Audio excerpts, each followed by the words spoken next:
yellow. Yes, we are. How are you? Did I speak to you on the Bridgerton junket? You did not. And listen, I am a Bridgerton expert. Okay, come on, bring it to me. So I have no idea why I haven't spoken to you or anybody else, but I'm sure that for season 3, we'll have a great conversation. Yeah, great. So great to meet you. I've been watching you forever for 2 whole seasons. Oh, thank you. So I think that we should definitely start at the beginning. Actually, this morning, I watched the first episode of Queen Charlotte. Okay. And I was like flipping on the bed. I don't want to spoil this for anybody, but everybody has to watch because this is the beginning of the love story between you and King George. Yeah. So what is this spinoff about? It is about this character called Queen Charlotte that we know and love from Bridgerton. It's about how she became the character that we know and love in Bridgerton. It's a deep dive into the personal. It's a deep dive into vulnerability, of family, of love, of friendship. And I think it asks the questions, or answers the questions, I should say, from Bridgerton. The whys, the hows, the whens, the wheres. So yeah, I'm really excited for people to see it. It's a different take on the story that we already know and love. I think what I love most about your character is the fact that the Queen Charlotte that we see in Bridgerton is an absolute matriarch. She is a strong, empowered, decisive woman. Yeah. That I think that many women today can relate to.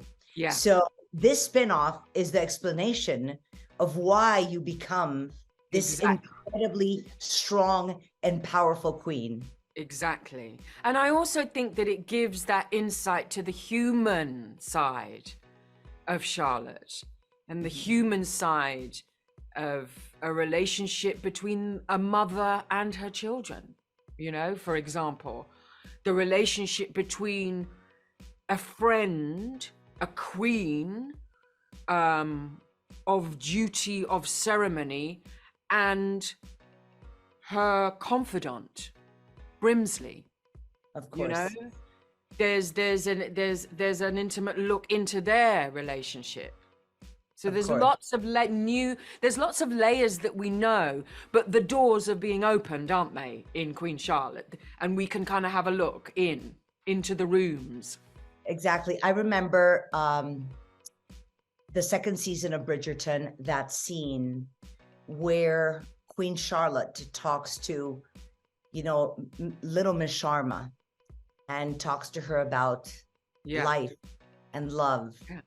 And that ends up being the reason why she decides not to marry my darling. Not to marry. Darling, lovely Anthony.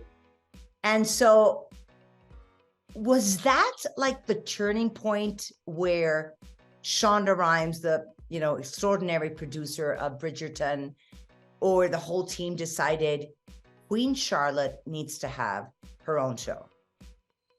Yeah, I don't know whether there was a specific moment. I mean, that's a great moment to say, oh, there's something else here that we can pursue. I don't know. I think, you know, I think it's an ode to Ted Santos's mother-in-law, who was very keen to know more about Charlotte. So we dedicate this extraordinary experience to her. But I think, you know, what we've created as a company, as a producing house in Shonda Rhimes, in Shondaland, I should say, and the cast and me creating the character, I think it really, you know, and then we have to say it's a fan favorite. She's a fan favorite. And those people out there who are rooting for this character to deep dive then into her life, I think was, a really great decision to make. And how were you told? Guess what, Golda? I got a very strange email saying, it was an email, not even a phone call. No, it was, well, the email said, be available at about 3:30 this afternoon. Here is a Zoom link. I was like, okay, fine. And then the Zoom link was the talk with Shonda. Oh, so Shonda broke the news. Yeah. I want to know how she said it. We're really interested in doing a spin-off of Queen Charlotte. I mean, it was literally as plain as that. Flat out.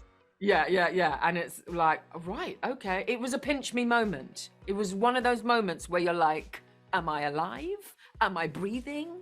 Yeah, is this real? Do you think, most definitely, I would say, but do you think that one of the reasons Bridgerton, and specifically Queen Charlotte as a character, were so powerful, being it a period series? I'm in love with period series. Like I can't help myself. I can't stop. Like that's the only thing I want to see, to my husband's dismay. But do you think that it's the inclusion and the diversity and how important it is today to not only talk about it, but to show it as part of our everyday life in the century we're living in? Yeah, absolutely. And isn't it fascinating and wonderful to show it in a period drama? Of course. And you see the a genre that is, no, absolutely. A genre that has been otherwise non-accessible. Do you know what I mean? To people of color, to diversity, to inclusion, to have it be spoken, to have the storytelling be told in a period drama, I think is genius. Whether it was a definite, this is what we're going to do, or a happy mistake, whatever it is, I think to discuss those difficult conversations, to discuss those difficult topics of representation, inclusion, diversity, all of that kind of stuff, sexuality, all of it within, this wonderful fantasy, romance, glitz, glamour, gossip, society, to have it discussed in that way, I think makes it even more accessible for people to discuss. Do you know what I mean? Of course. And to move the conversation forward. Because although it is a period drama, it is done with such a modern sensibility. Yes. I mean, just starting with the fact that, the majority of the music, at least what I saw in season 2, was actually a remake of, classical modern pop version songs, which was very telling of what you have Miley Cyrus's Wrecking Ball. Exactly. You know what I mean? I mean, it's wonderful. It's so wonderful. And I think that particular piece of music comes at a particular point where you're going, yes, this is a wrecking ball. This is, it's like so poignant, isn't it? The metaphor is so huge. Of course. And I think it's so brilliant because literally, Golda, I've watched Bridgerton season 1 like 3 times. Amazing. But Bridgerton season 2, I've watched it like 8 different times. I can even say the script by heart. But one thing that I always ask myself is, what sort of relationship and how did that happen between Queen Charlotte and Lady Danbury? How long back does that come from? What was the story behind that? Which is why I think that the decision of making a spinoff was so brilliant, because in this new season, you see it. Of course, in the first episode, now I see where it's going and how it all started. Yeah. I mean, I describe it as behind the scenes of Bridgerton. Yeah. You know what I mean? And Yeah, all of that is explained to you in such a wonderful way by Shonda Rhimes. Well, I can't wait to see the rest. Now, I cannot let you go without talking about, I mean, the masterpieces. Yeah. The wigs, wigs. Yeah. I mean, I imagine you thinking day one, oh, it's okay, I'll just carry the wig. Then what was Golda thinking day 200 with, I don't know how heavy they are, but like, 13 pounds on your head? Yeah, exactly. And we have a record-breaking wig in Queen Charlotte.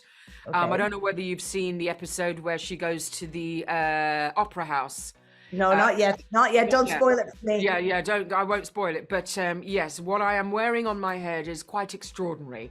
And that wig definitely broke the record for the heaviest wig.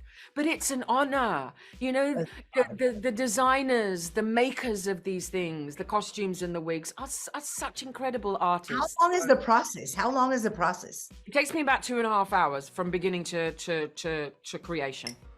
And how heavy is the wig? Heavy. Heavy. Very heavy. Do you know that's heavy as the head that wears the crown? Well, Golda, let me tell you something. We are so excited to see you back, to know your full story.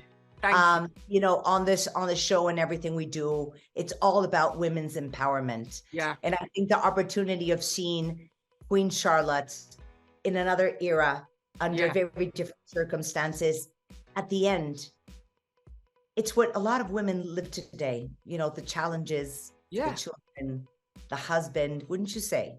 Absolutely. And I think if we can, inspire, shift, create discussion in our modern world through something like Queen Charlotte, a Bridgerton story, that's all for the good. That's all for the good. Well, can't wait to see it. We are launching May 4th.